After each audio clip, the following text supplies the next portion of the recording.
So today we are here with, we're talking with Jason Habeger, and he is the founder and CEO of Ride Scoozy. Yep. And we'll get to what Ride Scoozy does in a minute, but uh, how'd you come up with that name? Yeah, good question. So definitely one we get asked a lot. So when I first started developing some of the electric bike prototypes, I was living in California at the time, and the Coast Highway is where most people ride bikes, just casually, just for exercise or just to go ride to the water. And most people average about 13, 14 miles an hour, let's say, on pedaling a bicycle. So on these new electric bike prototypes, I was going about 20 to 25 miles an hour. So you're constantly passing people. So I was doing some competitive cycling before that, and a lot of people would always say on your left, which always causes the rider in front of you to move to the left and actually pull out in front of you. Mm, So ever since I was a kid, I would always just say "scusi" when I needed to pass somebody, like mm, excuse me in Italian, kind yeah, of. So yeah, every time I would pass somebody, I just say "scusi, scusi" on the electric bike, yeah. and it just became Ride Scoozy. Okay. Well, I've known you for a few years, but I never knew where that name came from. Yeah. You mentioned the speed. Now, I have an exercise bike which is lightweight, and I have an electric bike, what you see behind me, and I feel kind of bad because my average speed riding around on the lightweight bike, I average probably about 9.5 miles an hour. Oh yeah. and and even on the electric bike, I rarely get up to 20. I'm doing Yeah. like anywhere between 12 and 15 Oh yeah. Yeah. I mean, an there's no hour. reason to go any faster, but Yeah. some people want to. Well, give us a summary of what Ride Scoozy is and what it does. Yeah, so I started the company about almost 7 years ago now, and then had developed some prototypes before that. So at the time, there weren't many electric bikes on the market at all, let alone bikes designed for commuting. So at the time, most electric bikes were around $3,000, $4,000 just for a basic electric bike. But a lot of them were heavy and had a lot of features and integrated lighting and all that, but the market was not really designed for like a inner city commuter who just wanted a basic, bare bones electric bike. So the original models we started with were chromoly single speed bikes that just had a motor and a battery thrown on top of it. So they were Mhm. about 20 pounds lighter than the other bikes on the market and less than half the price. So we started with those. And then what was unique to us is we were one of the first companies who were selling strictly e-commerce. We did not talk to bike shops. We didn't try to do wholesale. Our plan from the very beginning was just to sell online. So originally I set up a Squarespace site. I had pictures you could order online. And this was unheard of. I mean, even though this is only 6, 7 years ago, this was crazy. I went to the trade shows and talked to people and say, oh, we want to be a dealer. I said, well, we're selling online. And everybody looked at me like I was crazy. Like nobody's ever going to spend that amount of money online. And, it was tough at first. I wouldn't say our sales just exploded out of the gate. But once Amazon really started to take off about 2015, 2016, that's what gave the consumer the confidence to spend a little bit more money online because they knew Amazon had their back if in case anything went wrong. They had the A to Z guarantee, all that stuff. So that's what really kind of propelled us. That was around 2016. And then from there, the fat tire bike market really started to take off, the 3, 4, 5 inch tire bikes. Mm. So all of Wow. a sudden, that's what everybody wanted. So around that time, we kind of shifted away from the commuter bikes where the market hadn't really developed yet, and then focused on the larger tired bikes, but made some changes to what was available online, had some additional features, better designs, better controllers, all that stuff. And then we've been running with that for about 3, 4 years now. But now that market is kind of leveling off and potentially dipping, where now the commuter market, which is what I started with, that side of the market is just starting to really take off. So we're kind of building on some of our concepts and technology that we used 7 years ago, and now bringing that into some new bicycle designs and then also scooters as well. Mm-hmm. Yeah. I remember meeting you for the first time at the Tour Detroit. Yeah, that's right. And you had this thing I had never seen before, electric kind of touring bike. Yeah. And we were sweating at the end of the thing, and you were fresh. That's right. Crazy. Yeah. So tell me about your personal journey. We never discussed this before much, even though I've known you. But tell me, your personal history. Yeah. So I always grew up tinkering on anything I could get my hands on. My dad bought me an old Mustang when I was 15, and as soon as we pulled it in the driveway, I started tearing it apart. Now you're from Michigan, right? The Belleville area. Well, I grew up in Dearborn. Okay. Yeah. So pretty much, if you went to my high school, you had to have a Mustang or something like that. So I got a old fixer-upper Mustang, and the first thing I did was pull the motor out and the transmission out and start changing stuff, changing the intake, changing the transmission, having never worked on a car before in my life, but yeah. So from there, I went into mechanical engineering, and I graduated in 2005, but that was kind of when the automotive industry was starting to go on the decline. I had aspirations to go into the aerospace industry, work on planes or spaceships and stuff like that. And do you mind mentioning the school that you went to? Yeah, so I went to Michigan State for undergrad. Yeah. And then I went to Purdue for grad school. Yeah, two arch enemies. Yeah, well, I did go to Michigan when I was younger. Okay. I went to Camp Kane computer science school for 2 years. So when I was 13 years old. So I've hit almost all the Big Ten schools. Yeah. But yeah, so then when I was at Purdue, I went into turbo machinery and combustion turbine design and stuff like that. But while I was there, I actually got a scholarship to work in the medical device lab there, doing hip and knee replacement testing and design. So they decided to pay for my tuition and everything. So it's hard to turn that down.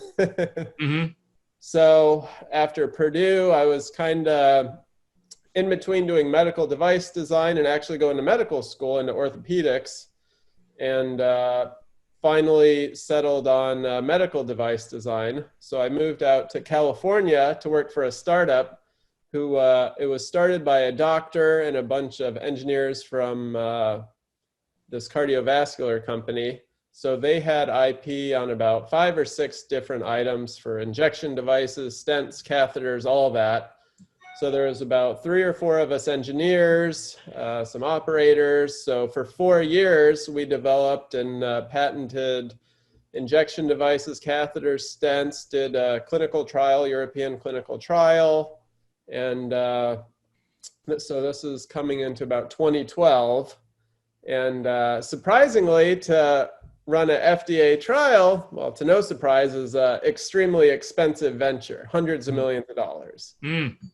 So 2012 is really when the Snapchat and the Facebook and all the kind of San Francisco startups were really starting to take off. So it became extremely difficult to find funding in the $100 million mark for a medical device product with a 10 to 20 year ROI, when they could go up to San Francisco, buy some app and triple their money in a year or something like that. So that company kind of peaked a little bit. So from there, I worked as a consultant for Amgen and Medtronic for a year, just improving their process systems, trying to reduce their costs, improve their efficiency of high volume production of injection devices and syringes and stuff like that.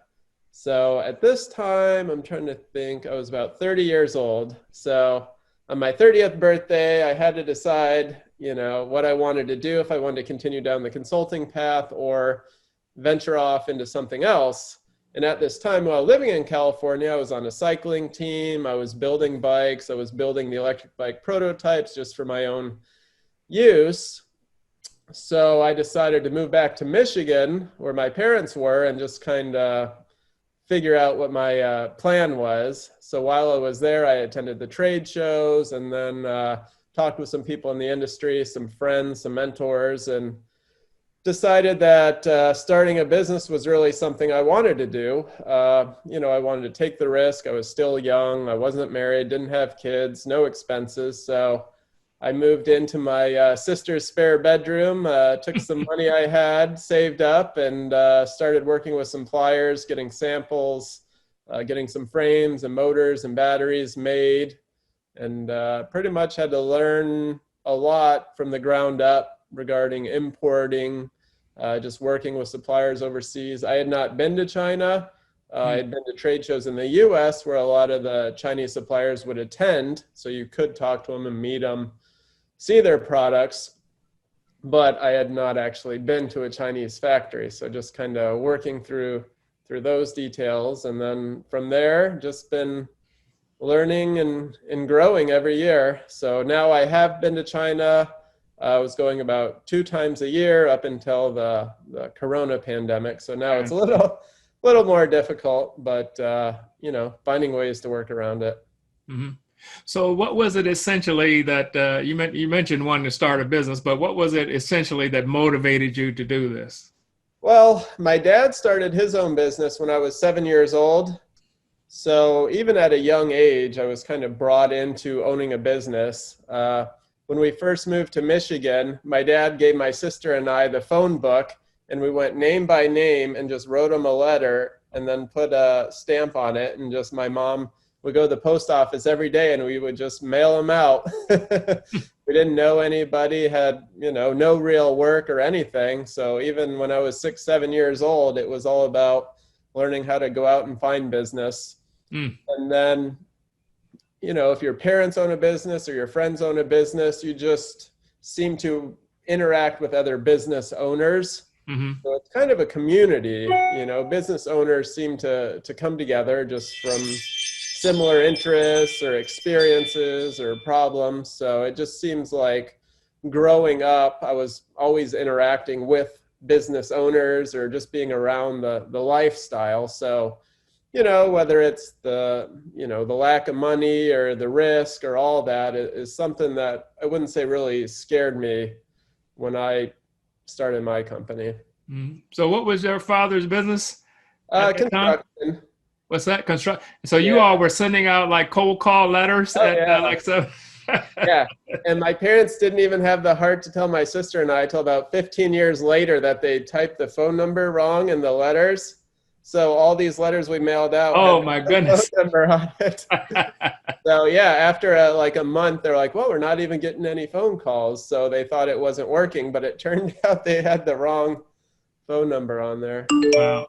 Now, you mentioned before that you kind of started out focusing on like the recreational market for these electric bikes, and now you're moving toward the commuter application. But have you thought about how would you characterize these customers that are who are you aiming at, with these bikes? Yeah, I would say anywhere, even it's not surprising to say even young 13, 14-year-olds want to ride electric bikes, electric scooters. They're probably not the one making the purchasing decision, but they definitely still have an interest. But probably the 18 to 35 range, I would say. 35 to 55 is a slightly different market. But what I've seen from my experience, I've been a one-wheel dealer. I've dealt with skateboards and other stuff on the side.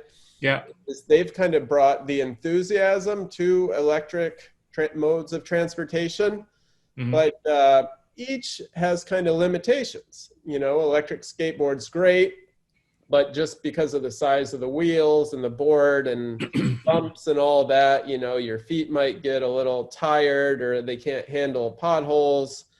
Even the stand-up scooters, you can get them to go 25, 30 miles an hour, but maybe they're harder to handle.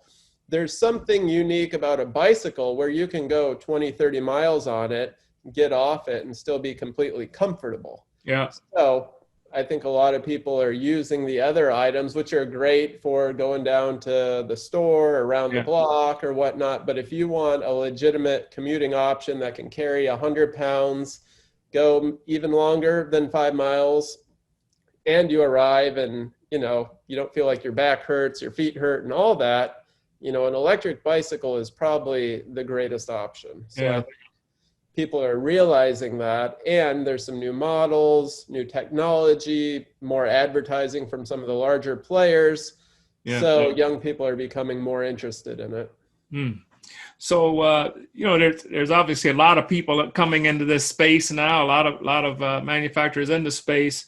What are the main benefits of your offerings in this area? Yeah, so I would say it's mostly stuff you can't see. Just from our experience working with suppliers, working with logistics companies, there's a lot of potential hurdles that if you are new to the industry, you just wouldn't know about that can really sideline your business. A 2-3 month delay can really cause a lot of problems if you're new and starting up and don't have any sales. So we do all the logistics in-house now. There's certain aspects of bicycles that may require special attention to make sure they last longer. We have direct relationships not only with the assemblers, but the battery supplier, the motor supplier, just from visiting and talking to them, where we can really push them to make some changes we want. If you're new, you may not get the respect from the suppliers. They may not want to do the changes. They don't know if you're going to last long or you're just going to do one order and see you later. So it's in the industry, a lot of people move around constantly looking for lower price or this or that. We've stuck by most of our suppliers. We've had challenges, and sure, we could find another one that would be slightly less expensive, but by sticking with them, they know that if they put in a little extra effort, they're going to have continued orders.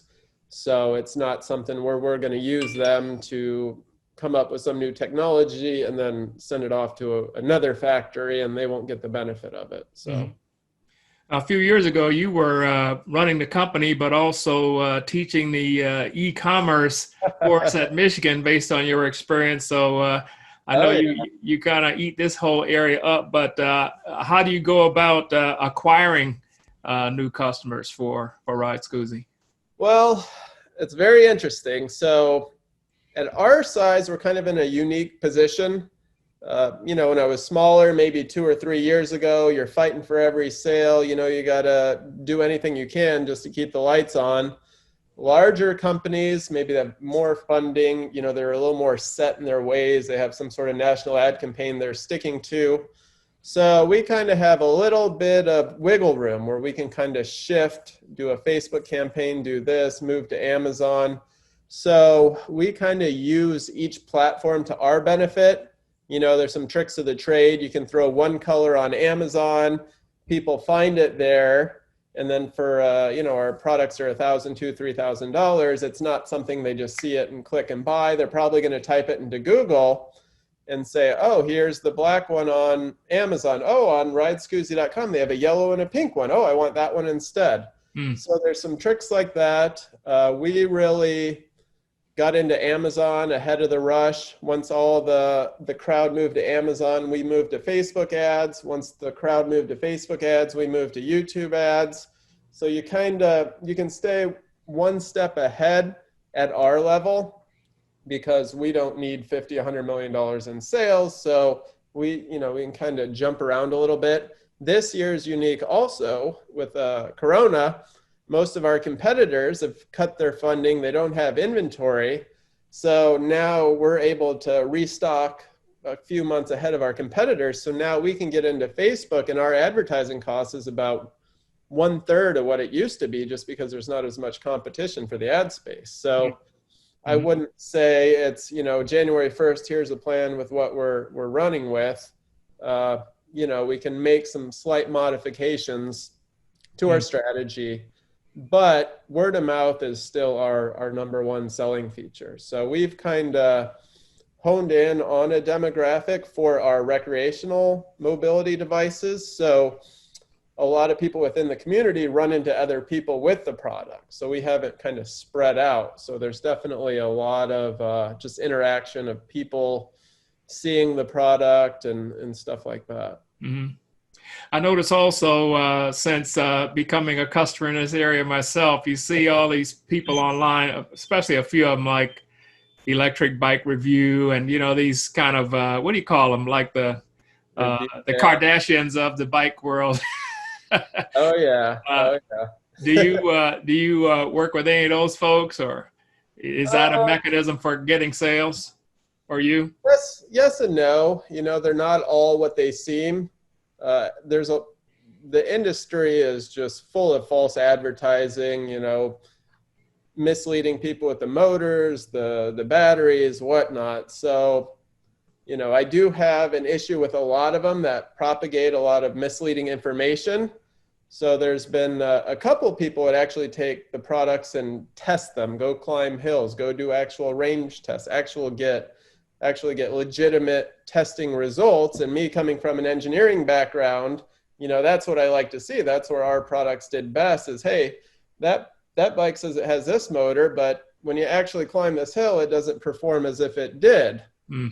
So a lot of these review sites are just, give them money and they'll just read the script or something like that. So yeah, you do get a lot of promotion. There is some added benefit, but that's why we do it so well with customer referrals, because they can speak to how the product is performed, and I think people are getting smarter. 2 or 3 years ago, when there weren't a lot of electric bikes out there, that was the only place to go to actually see the bike, visually 3D, to see somebody interact with it. Mm-hmm. Well, I think the market's really moving more back to retail. So kind of how I mentioned, we're always trying to stay a step ahead in the advertising campaign. I think we may be pulling back from e-commerce in this space and really working towards retail, where people want to see it in person. Maybe they're willing to spend a little more. You save money online, but now people that they're more interested in the product, they want to see it in person, ride it, test it. So I kind of see the market moving in that direction the next few years.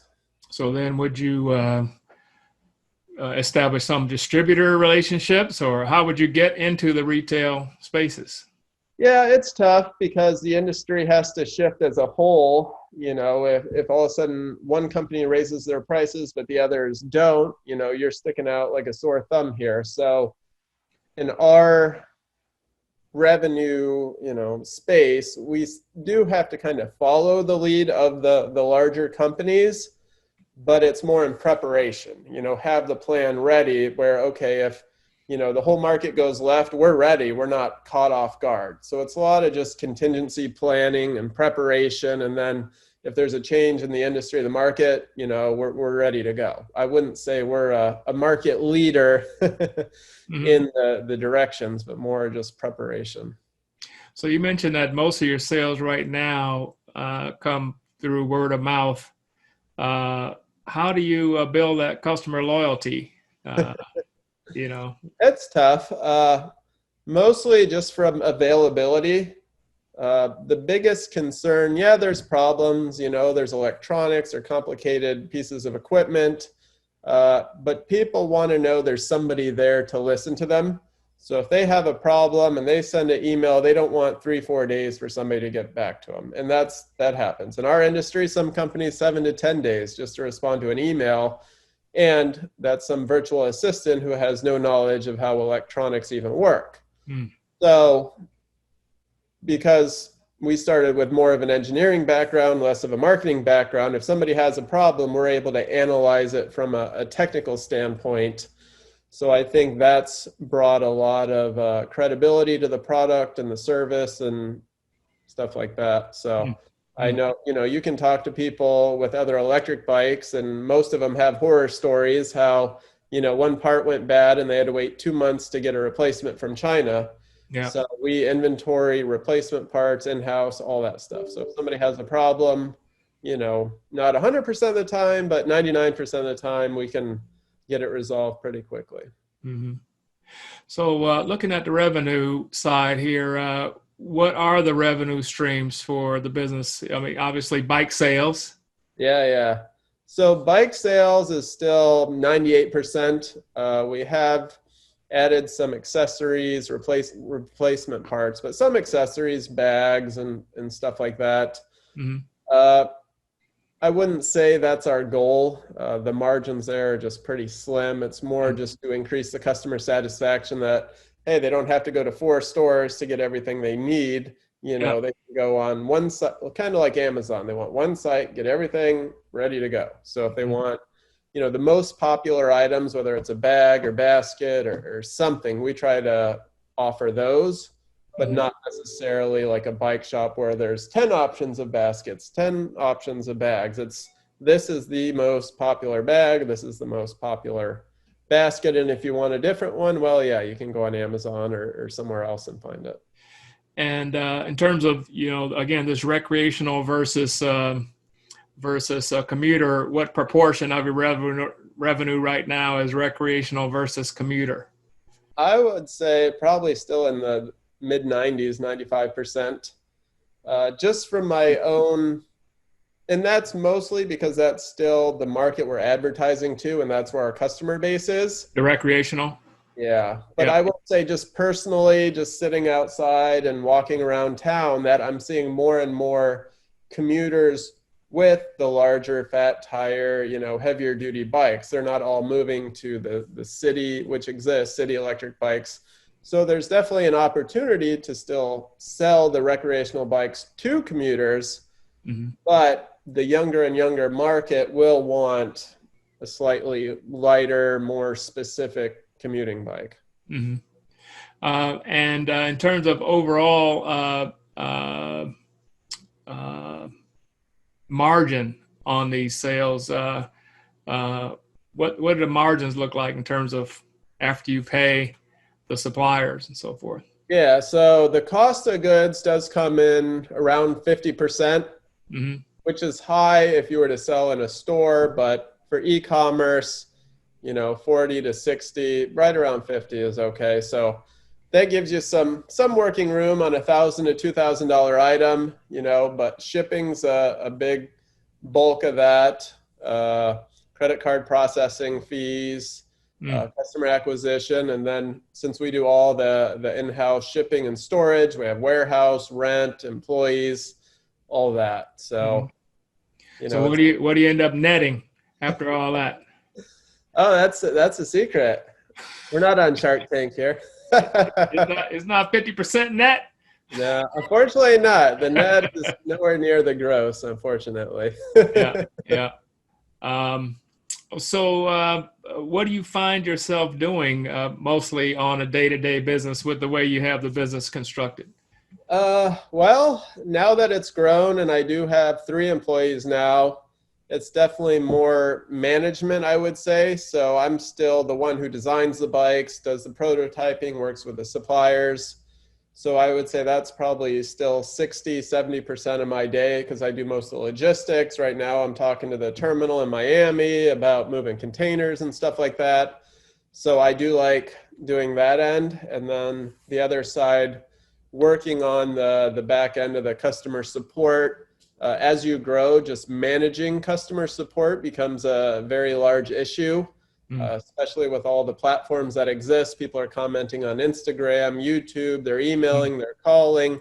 If somebody has a problem, they'll send you 8 forms of communication, trying to manage it, Yeah.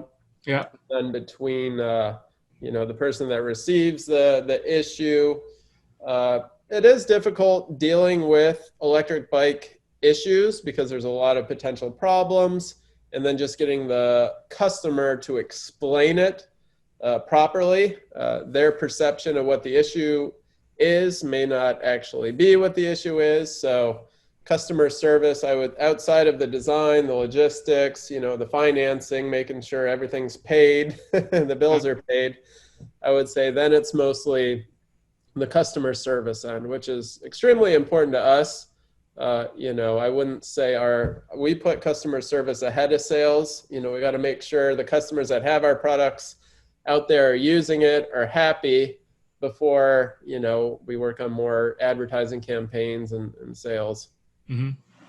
Um, so what would you say? This is an area where, partnerships are key, right? Oh So yeah, for what are sure. what are your key partnerships with this business that make it work? So right now, kind of two sides of it. We've been dealing with FedEx since the start. We have moved to UPS. Now we're back with FedEx again. So the shipping cost is such a large percentage of the cost that it's very important to work with them. And then sometimes when we're dealing with pre-orders, we're shipping 50, 100, 150 bikes in a couple days. So having the FedEx, the local reps, phone number, his personal cell phone, the driver's personal cell phone, making sure these items are getting picked up, delivered, all that stuff. That's very important for an item that's 80 pounds and a 6 foot by 3 foot by 1 foot box. You got to make sure, that FedEx is able to get them and deliver them, Yeah. because the driver, you're not going to have a happy driver if he shows up and you got 5,000 pounds worth of bikes sitting there that he's got to unload. They may not treat you very well after that. Mm. And then with our new kind of urban focused line, we are working on some partnerships with some event companies, some engineering companies, some celebrities to promote it. So that's started at the start of the year, and we were hoping to kind of launch some of that stuff around March, right when everything got shut down. So a lot of the events we had planned have all been shut down. So Yeah. Yeah. Hmm.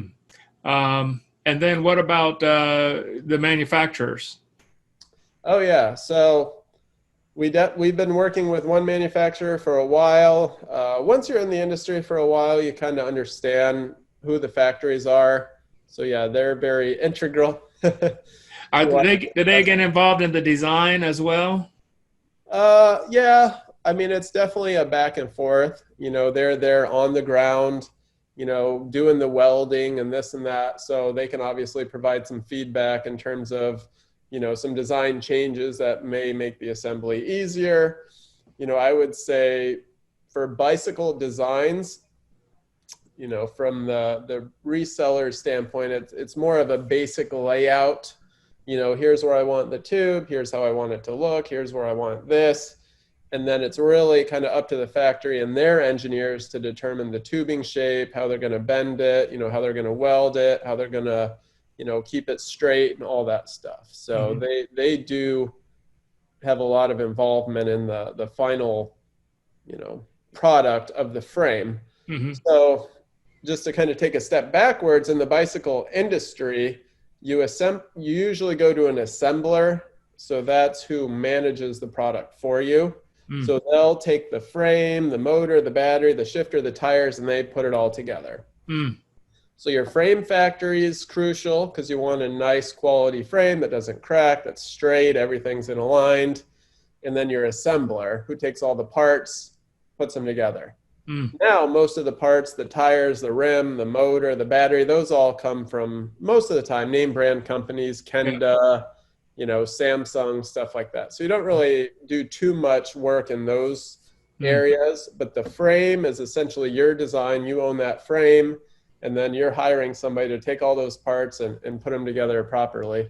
And you have to manage the logistics of all of that stuff getting to the assembler in China? Uh, well, you don't, but anything, the more you get involved, the better it goes. Mm. So with certain suppliers, the larger the motors, the batteries, sometimes we will get involved. If it's a shifter or just a run-of-the-mill part that Shimano makes millions of, not so much. So it just kind of depends on the component. Yeah. Yeah. So what would you say for Ride Scoozy? What are you guys' core competencies? What's your the key resources of the company there that make you special? I would say the engineering side, and then just the mobility side of being able to change our business strategy and business plan pretty quickly to kind of move as things change, whether it's a pandemic, whether it's a supplier shortage. You know, we've had certain instances where one part we couldn't get. A bicycle takes over 50 suppliers of parts, and if one supplier has an issue, a shutdown, their factory or their machine stopped working, you can't complete your whole bicycle. So we've been able to ship all the rest of the parts to the US, maybe airship the remaining pieces later, because the sea transportation takes longer, 30, 40 days. Air shipping's 1 to 2 days. So if it takes an extra 30 days for one part, we can send everything else by sea and then have them airmail the rest, and then we can do the final assembly here, where other companies usually have to wait that 30, 40 days to get the part overseas before they bring it to the US. Mm-hmm. In terms of facilities, you started out, you were in Michigan. Yep. And then how long have you been in Florida? You moved to Florida about 3 years ago? 2.5 years now. Yeah. So our lease on our warehouse will be up soon. So we're trying to figure out what we're going to do here. Yeah. So you have a dedicated space down there for storing and assembling these bikes. Yep. In Tampa or St. Pete? Yep, right in St. Pete. Yeah. Now, what motivated that move? Why'd you just wanted to live in Florida, or? Well, this is where a lot of our customers were. So most of our sales were either in Florida or the West Coast. Mm. So since our target market, the RV community, snowbirds, stuff like that, you know, a good percentage of people were coming here. So this is a great place where we can actually do a lot of local sales between Thanksgiving and, say, Easter is when the snowbirds come down. Yeah. So on e-commerce, traditionally in sporting goods, February to August, let's say, is peak season. Yeah. So riding through the winter can be a little challenging, but by being located here, we can sell online through the summer. And then when the winter comes, we focus more of our energy on local sales to have people come by. So that kind of keeps us a little more flatline throughout the year in terms of revenue. Mm-hmm. Okay. So as I mentioned at the beginning, we're kind of looking at the different aspects of the business model and looking at where you're going. What aspects of your current business model, especially as you move into this commuter side of things, would you like to improve? Well, I think there's a couple things. One would definitely be the marketing. So with older demographic, the marketing doesn't have to be as savvy. It can be strictly, you know, an Amazon white background image. Here's a product, you know, and here's a table of components it has. With the younger demographic, it definitely takes more effort in the advertising and marketing strategy in terms of the product placement, the imagery, the use cases. So I think there's definitely a lot of possibility there, whether it's, you know, surveying the younger demographic, what are they interested in? I think the payment space is a great opportunity. Right now, a lot of people are interested in bike share. But I think a more exciting opportunity is some sort of recurring payment plan for products and trying to develop that model, whether it's a monthly payment. If you're a college student, you know, we drop off the bikes at the start of the semester, you pay $50 a month, end of the semester, we pick them back up, something like that. I think that's a new opportunity that maybe one or two companies have been looking at right now. But I think that's exciting. So specializing on that in that particular market potentially. Yeah. Oh yeah. Yeah. College mobility. Yeah. Well, college and city and stuff like that. Yeah. So we touched on this also earlier, but just give me a picture of the competitive landscape. What's that look like? The competitive landscape is interesting. You know, you have the large companies, Specialized, Trek, stuff like that. They're kind of in a whole different ballpark.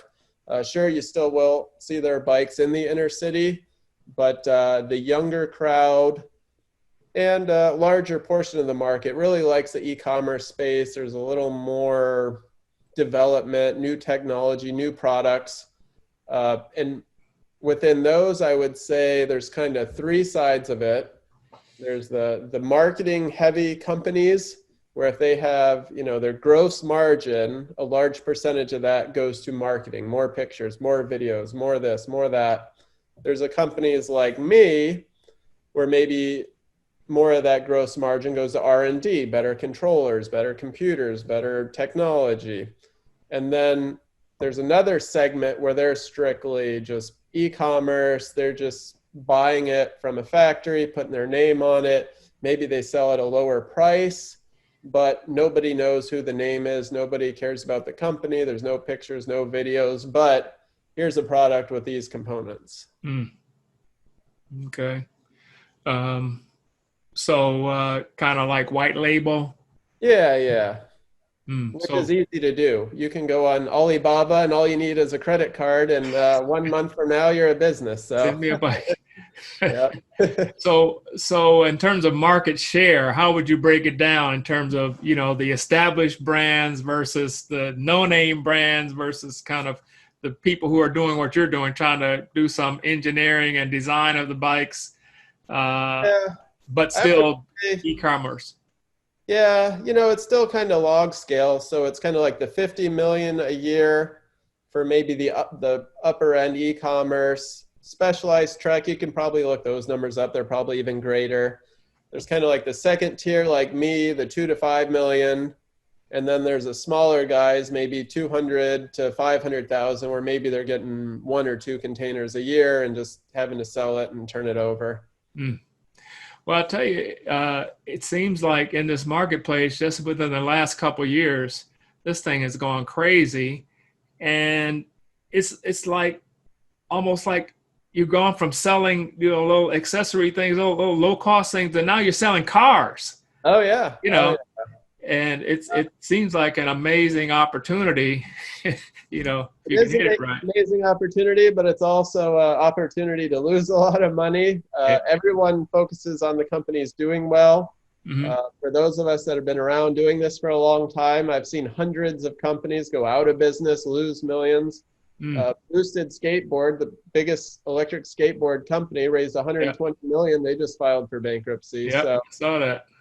there's a lot of upside, but it's not simple. I have 2 friends that own businesses completely unrelated to electric bikes. And about 2 years ago, when the boom started taking off, thought, oh, this is going to be great. I found a factory while I was over there. I'm going to start selling electric bikes. Yeah.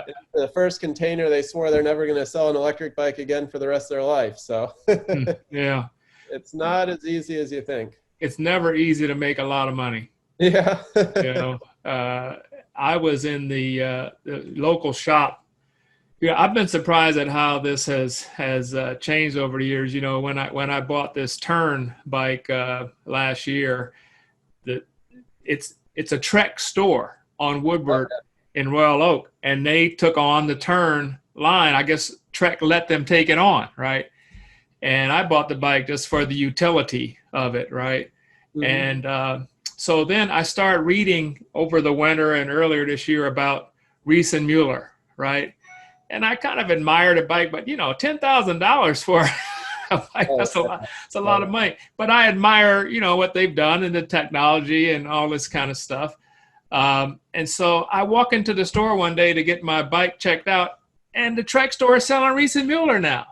Really? Yes. And and so I noticed they were calling me like, you want to take a test ride? I said, yeah, I'll test ride it.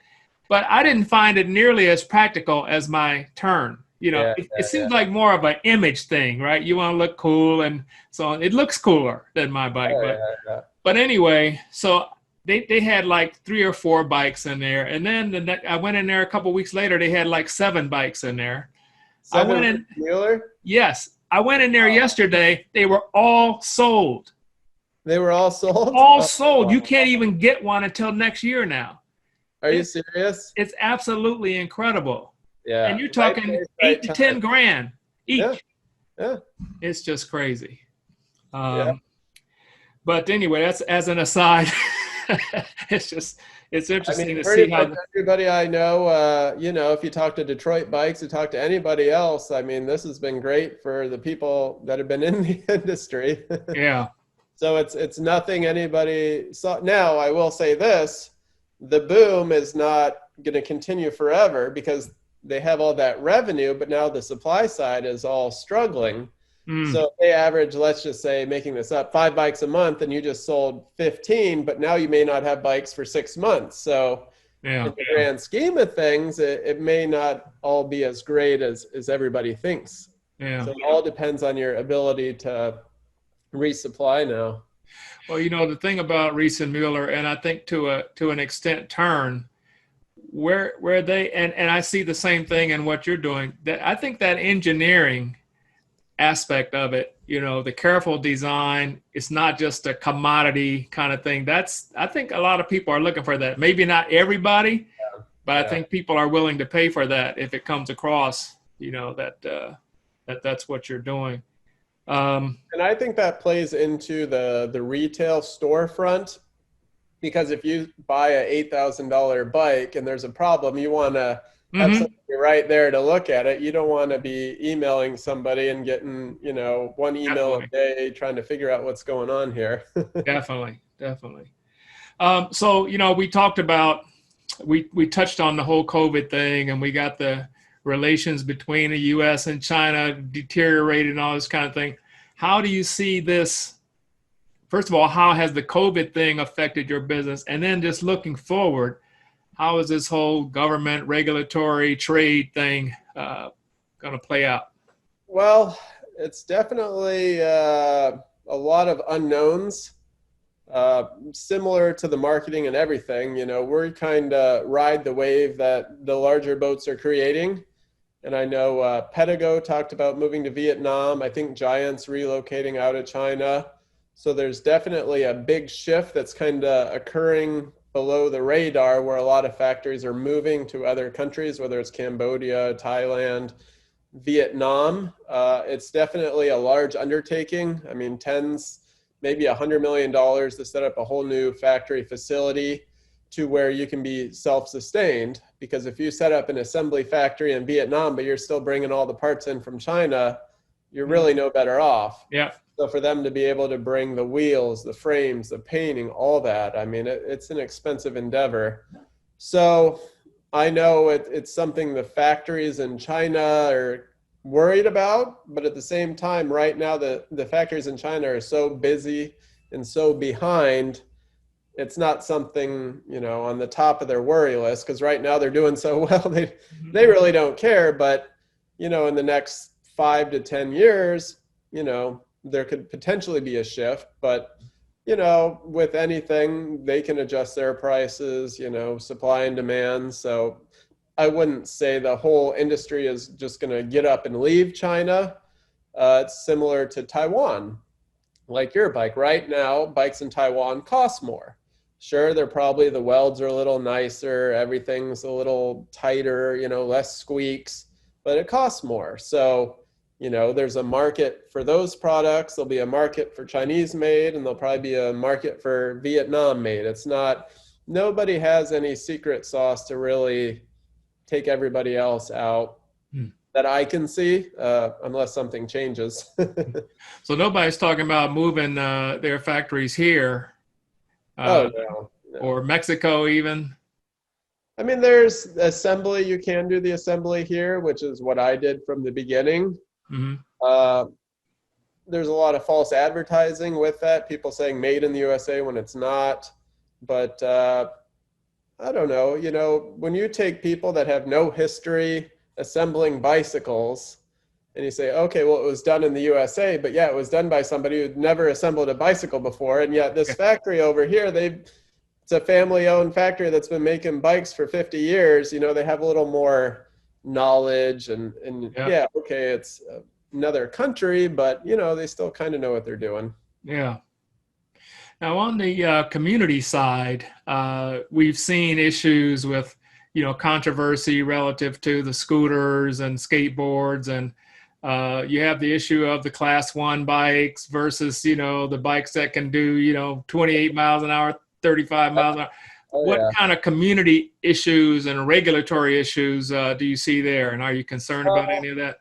Yeah, definitely a lot of issues. There's going to be a lot of lawsuits coming up. There's companies selling completely illegal 40, 50, 60 mile an hour electric bikes that are Goodness. not legal whatsoever, but they sell them as no license and insurance needed. Yeah, well, you can buy anything. That doesn't make it legal to use. So, it's sad to say, but until there's a lawsuit, everyone's kind of letting it go right now. So it's definitely a concern. We're not somebody who's chasing that bigger, faster, stronger. There's even some opportunity to set up some sort of commission or group on e-bike legality. Right now, companies are just kind of in the mindset of, ask for forgiveness instead of, asking permission, instead of talking to the city and saying, hey, let's set up these guidelines, or just selling whatever product they want and hoping for the best. Yeah. So for inner city commuting, if you stay within the guidelines of 20 miles an hour, the 750 watts, which is kind of the basic standard, kind of like you were saying, you're going 9, 12 miles an hour. You don't need to go 50 miles an hour. Yeah. So I think from the urban side, the commuting side, it's not a big concern. I'll let the other companies kind of chase their way into a lawsuit and focus on some other aspects for, have features that the commuter wants, whether it's GPS, fancier computers, Bluetooth, stuff like that. I think a lot of people are interested in. There'll always be a certain market that wants the most powerful bike out there. But with electronics, there's so many other things you can do with lighting, LEDs, Bluetooth, that's going to convince the consumer as well. Yeah. And, I noticed Simon Cowell kind of gave electric bikes a bad name a couple weeks ago. And he's riding around in his courtyard. It had nothing to do with the fact that it's electric. Oh, yeah. Oh, yeah. Well, at least his response was pretty good. I didn't see that. What did he say? Well, because everybody was worried he was going to blame the bike, but he actually took some personal responsibility, and he said, make sure to read the manual before you use an electric bike. Wow. Yeah. So what are just in terms of your own business, what are your greatest concerns at this time? Well, right now it's all self-funded. So there's definitely some pros and cons. When you do well and you sell a bunch of bikes, things are great. But, if something happens, there's a hurricane, a loss, a this, or that comes out of your pocket as well. So as the company grows, you're more and more invested. So I think, that keeps you up at night, is just the financial aspects of it. It's a consumer product is a little different than technology, where there's a lot of cost of goods involved, unlike software, where, it costs money to develop it, but to sell it, you can sell an unlimited amount of copies. So it's definitely a high investment enterprise. Other than that, I would say I've learned to worry less. So, there's always going to be something to worry about, and just understand that, if you don't let it affect you emotionally and you think about the problems logically, it'll all work out. The nice side about being in a rapidly growing industry is there's a lot of big players who are going to look after it. So even if I don't have $1 million to hire some, lawyer or somebody in DC, some lobbyist, Trek and Specialized do. They're not going to let the industry fall apart because their companies are contingent on it. So it's nice to have, support. Some other industries, if you're in a smaller little niche market, you may not have the protection. So yeah. So in terms of dealing with that financial risk, would you look at taking on investors or venture capital or, something like that to move to the next level? I change my mind about 3 times a day. So it depends what Yeah. It's a lifestyle change, that's for sure. Oh, yeah. Yeah, it's nice being your own boss, having nobody look over you every day. Yeah. So on the other hand, if everything goes the way that you hope it will go, what do things look like in like 5 years? Honestly, I really miss giving back to the community. I think if the company grows, there's very few, if any, companies like mine that have gone from the mid to the upper level without investors. So I think if that's the path we went down, then my involvement would probably be less. I'd probably do more community involvement, more e-commerce, stuff like that. Maybe have more of a designer role for product development, because my enjoyment comes in the design, the engineering. That's my background. So I like business, but I don't see myself running $100 million company. Mm-hmm. So, I'm not saying, yeah, we're going to just get as many sales as possible. I'm kind of sending the company in that direction, and then potentially, seeing what happens. Well, it seems to me like that whole electronics area, the design area, is where a lot of the excitement is, especially for an engineer. Like you say, you got lighting, you got the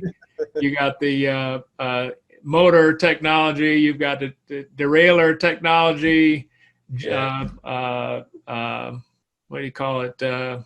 Man, why am I drawing a blank? The GPS, technology, security technology, all these things, and building them into the bike in such a way that they're not obtrusive, that it doesn't look like a gadget machine, that kind of thing. That could be exciting.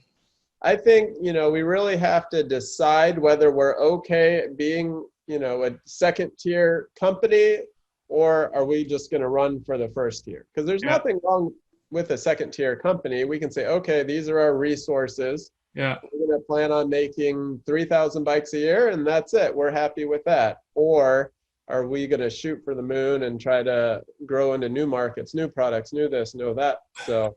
Well, especially if there's a reason for being second tier, if there's you're second tier because of your market focus. Yeah, exactly. You could argue that Apple is a second tier laptop manufacturer, but they're a premium.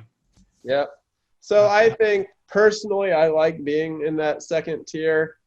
You don't get the notoriety. You're not in the Wall Street Journal and all that, but it's fun. I'm there in the shop designing the bikes.